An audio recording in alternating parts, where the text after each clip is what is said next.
Bharat AI strategy बनाने वाले सबसे पहले देशों में से एक है।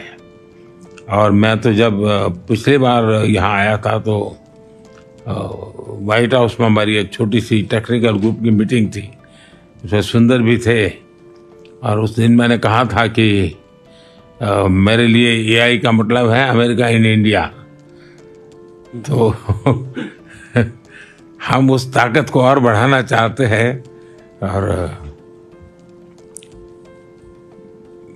भारत ने जो टेक्नोलॉजी को डेमोक्रेटाइज करने की दिशा में जो काम किया है वो हर प्रकार के डिवाइड को खत्म करने वाला एक बहुत ही सफल प्रयोग है, ऐसा हम अनुभव कर रहे हैं।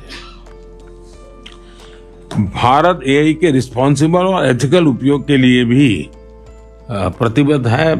हम G20 समिट में बैठे थे, उसमें भी एथिकल यूज ये एक सबसे बड़ा एजेंडा विषय था हमारा।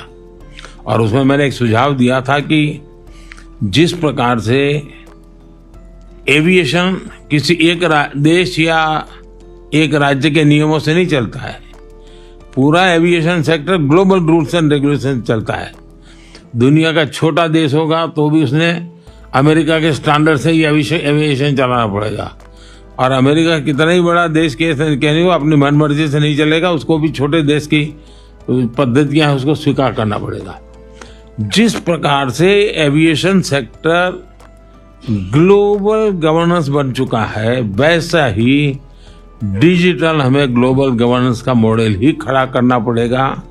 किसी एक देश का governance rules and regulation digital world के लिए चलने वाला नहीं है।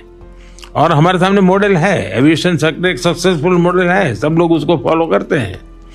तो मैं G20 में इस विषय को मैंने बहुत आग्रह से रखा है, आगे भी मेरा ये प्रयास है। आप में से कई साथियों से मैं पहले भी मिला हूं। भारत आपकी ग्रोथ स्टोरी से फैमिलियर है और हम उस पर ट्रस्ट भी करते हैं। पिछले दशक में Bharat reform, perform and transform इस मंत्र को लेकर के आगे चला है। और पिछले दिनों का अनुभव से हमें लगता है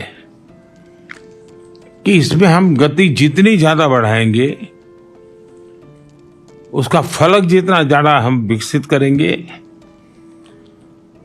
और जरूरत के आधार पर हम रिफॉर्म को बल देंगे तो शायद हम और अधिक परिणामकारी होंगे। तो हमारा ध्यान इन दिनों उन बातों पर ज्यादा है